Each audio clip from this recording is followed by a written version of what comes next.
السلام عليكم ورحمة الله وبركاته. ازيكم يا حبايب قلبي؟ عاملين ايه؟ يا رب تكونوا بخير وفي احسن حال. النهاردة برحب بكم من مطبخ ام انس. يا رب اكون عند حسن ظنكم دايما وعجبكم. والنهاردة هنعمل مع بعض وصفة جميلة جدا، من اجمل الحلويات الجميلة الخفيفة جدا المبهرة جدا لاطفالنا، المغذية برضو لاطفالنا الجميلة. تعالوا بينا نشوف هنعمل ايه. يا رب طبعا اكون عند حسن ظنكم وعجبكم، واي حاجة بقدمها لكم ان شاء الله تنول اعجابكم. ولو الفيديو بتاعنا يبقى عجبكم تحطوا لنا لايك طبعا، وكمان تفعلوا الجرس، وكمان تشتركوا في القناة لو مش مشتركين، وتفعلوا الجرس عشان يوصلكم كل جديد من مطبخ ام انس. النهاردة حبايب قلبي معانا الجيلي والكاستر مع بعض في وصفة جميلة جدا جدا، تحفة ما شاء الله، مغذية جدا لأطفالنا وحلوة ومبهرة جدا وألوانها جميلة جدا، تبهر أولادنا يخلوهم ياكلوها وهم بألف هنا على قلوبهم. بصوا بقى، أول حاجة طبعا هنسمي الله ونصلي على الرسول عليه أفضل الصلاة والسلام. أول حاجة معايا هنا حبايب قلبي وليكن مثلا كيلو من الحليب. كيلو من الحليب لسه جاي طازة، يا دوب بس انا حطيته في التلاجة حبايب قلبي حوالي كده ساعة. تمام، على ما اجهز نفسي واكون جاهزة ان انا اعمل بيه اي حاجة. ما كنتش حاطة في دماغي خالص ان انا هعمل بيه الوصفة ديت، بس في ثانية كده لقيت الاولاد عايزين ياكلوا حاجة حلوة، فقلت لهم حاضر اجهز لكم الوصفة دي في ثانية نكون عاملينها. حبايب قلبي النهاردة بقى الكيلو الحليب بتاعنا ده بضيف عليه زي ما انتوا شايفين السكر اللي انا حطيته ده.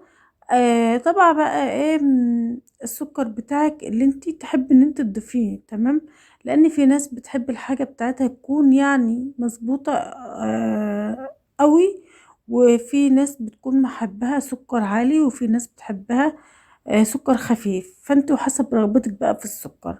حطيت انا عندي هنا بقى حوالي 5 كبار، 6 معالق كبار سكر كده على الحليب بتاعنا، ونزلت عليهم كمان ب3 معالق من النشا، وعليهم كمان معلقتين كاستر اللي هو الاصفر ده.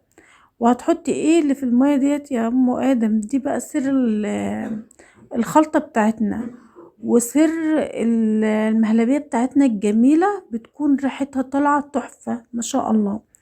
معايا المعلقة ديت حبايب قلبي ماء الورد. ماء الورد اللي احنا كلنا بنجيبه بيكون جميل جدا، في الريحة دي بتطلع ريحة جميلة جدا. وباكو او ظرف فانيليا زي ما انتوا شايفين كده. خلاص بقى، وهاتي المضرب بتاعك وقلبي المكونات دي كلها مع بعضيها، بحيث لحد لما السكر بتاعك يدوب ويختلط جدا مع المكونات اللي احنا حطيناها. تعالوا بقى حبايب قلبي هنا ارفعوه على النار، على نار متوسطة كده، مش عالية ولا باردة، علشان نعمل شوية مهلبية. بصوا بقى عجبي جمال جدا، يعجبوكم بجد. ممكن على فكرة تعملي المهلبية دي كده وتقدميها يعني في اطباق وتكون جاهزة، بتكون سهلة جدا، وكمان طعمها بيكون خرافة وروعة ما شاء الله. ايدي بقى فيه باستمرار على طول كده على النار، عشان طبعا زي ما انتوا عارفين وزي ما احنا قايلين مع بعض قبل كده كتير، عشان طبعا المهلبية بتاعتنا تكون سايبة كده، ما تتكلش، ما تعملش تكتلات كده من النشا بتاعها. تمام، وبتتقل معانا بقى حبة بحبة زي ما انتوا شايفين كده. القوام ده، القوام ده بقى ايه يا حبايب قلبي؟ النهائي. تمام كده خلاص، قوامه عسل قوي اهو. برفعه بقى من على النار كده. خلاص حبايب قلبي، هاتوه هنا بقى وتعالي كده على الرخامة بتاعتك، هتحطيه في اجمل كاسات، ويكون بسم الله ما شاء الله شكله مميز جدا وشكله رائع ما شاء الله. ما فيش بعد كده. جبت بقى انا البولات بتاعتي والكاسات بتاعتي اللي انتوا شايفينها ديت، وابدأ بقى ايه انزل الكاستر بتاعي كده في قلبها. اعبي بقى الكاسات بتاعتي دي كلها من الكاستر، يعني نص الكاستر الكاس يا حبايب قلبي او اقل كمان. تمام، عشان هنحط عليه طبقة تانية وهي الجيلي. اوكي كده حبايب قلبي، بوزع بقى الكاستر بتاعنا في قلب الاطباق زي ما انتوا شايفينه كده.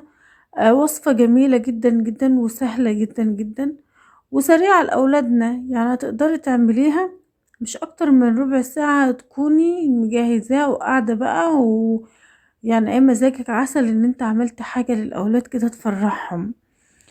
هنا عبيت بقى نص الكاسات بتاعتي كلها زي ما انتوا شايفين كده.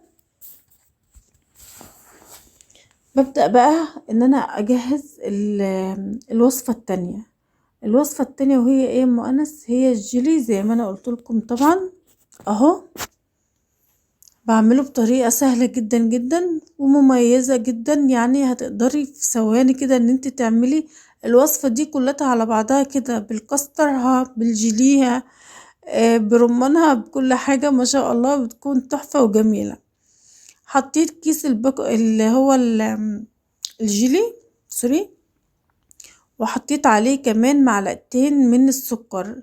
في ناس ما بتحبش تضيف عليه سكر، بس انا بحب ان انا اديله طعم مسكر كده، ما يبقاش ايه غليظ كده، عشان الاولاد وكده ما تسيبهوش تحبه طبعا. بقلب المكونات ديت مع بعضها، وبعدين بجيب مج مية سخن خالص مغلي يعني، بضيفه على الجيلي بتاعي واقلبه تقليبة، وارجع تاني اجيب بنفس المج اللي انا جبت بيه المية الساقعة، اجيب بيها اجيب بيها المية الساقعة بقى، واضيفها على ايه، على الكاستر ده، وتقليب كده طبعا لحد ما السكر بتاعنا يدوب والكاستر يدوب في المية زي ما انتوا شايفين كده. النهائي بقى، تعالوا بقى ايه بالكرنيب بتاعنا الصغير الجميل ده، نبدأ بقى نضيف على الكاسات بتاعتنا فوق الكاستر بتاعنا طبقتين من الفاكهة، طبقتين من الجمال كده على بعض، حاجة كده بسم الله ما شاء الله، تحفة خرافة ما شاء الله. اولادك هتبهريهم، جوزك كمان هتبهريه، هو قاعد كده ياكل الطبق ويدعيلك يا بملك الدنيا.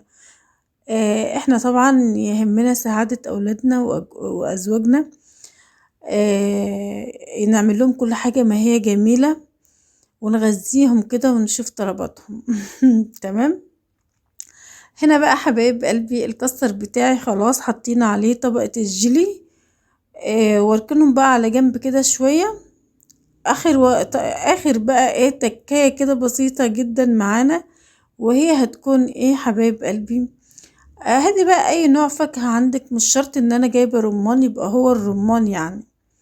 تمام. انا دي الرمانة بتاعتي بقى خطفتها من الاولاد كده بعجوبة. مسكر وجميل جدا، وكانوا مش راضين يدوهاني، قلت لهم هطبخها لكم. هطبخها وناكلها سوا، برضو مش راضين يديهاني، قلت لهم لا بقى ما بديهاش، اخطفها واجري بقى. اكلوا الباقي وعايزين ياخدوا ديت، قمت خطفها وعيناها منهم علشان ايه اعمل لهم بيها شوية اي حاجة حلو. فكرت بقى في الطريقة ديت وعملتها. بفصص بقى الرمانة بتاعتي اللي انا سرقاها من الاولاد دي. عشان ايه احطها كده على الجيلي بتاعنا، تعمل منظر وتعمل طعم برضو جميل.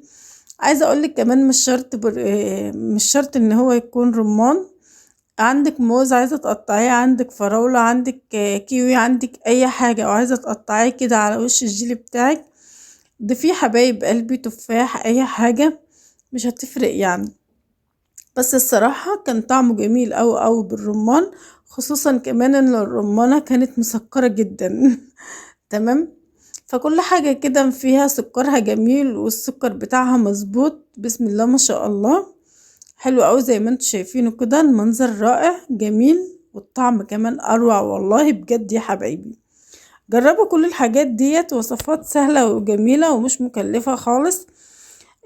حاجتها وطلباتها موجودة عندنا في البيت، ليه ما نعملش لأولادنا الحاجات الجميلة ديت؟ طبقات فوق من بعض اهيت جميلة بسم الله ما شاء الله اهو. شكلهم حلو اوي، كمان ما بنحطهم في التلاجة ويبردوا، والجيلي بتاعنا يتماسك كده مع بعضه، ويكون طبقات كده على بعضها لونها جميل جدا. حطيتها حبايب قلبي في التلاجة. سوري الإضاءة هنا مش مظبوطة قوي علشان الفون كان بيفصل شحن. تمام. ضفتها في قلب التلاجة بقى حوالي ساعتين بالظبط، قعدت ساعتين في التلاجة وخرجتها بالمنظر الرائع اللي انتوا شايفينه دوت. تعالوا بقى نطلعها كده ونشوفها، يا جمال الألوان على بعضها. بصوا بقى، الحاجة بتاعتنا بتتكلم عن نفسها، مش محتاجة شرح وكلام مني طبعا. بصوا بقى، حاجة كده فاخر من الآخر زي ما بيقولوا، ما شاء الله جميل جدا. والكاستر بتاعنا لونه جميل. حطوا لايك بقى للفيديو، وما تنسوش بقى تعملي اشتراك للقناة وتفعل الجرس عشان يوصلك كل جديد من مطبخ ام انس. واسيبكم في رعاية الله وامنه، والسلام عليكم ورحمة الله وبركاته. حبايب قلبي، الى اللقاء في فيديو قادم. انتظروني مطبخ ام انس معاكم ان شاء الله في كل حاجة جميلة انتوا تحبوها. والسلام عليكم ورحمة الله وبركاته.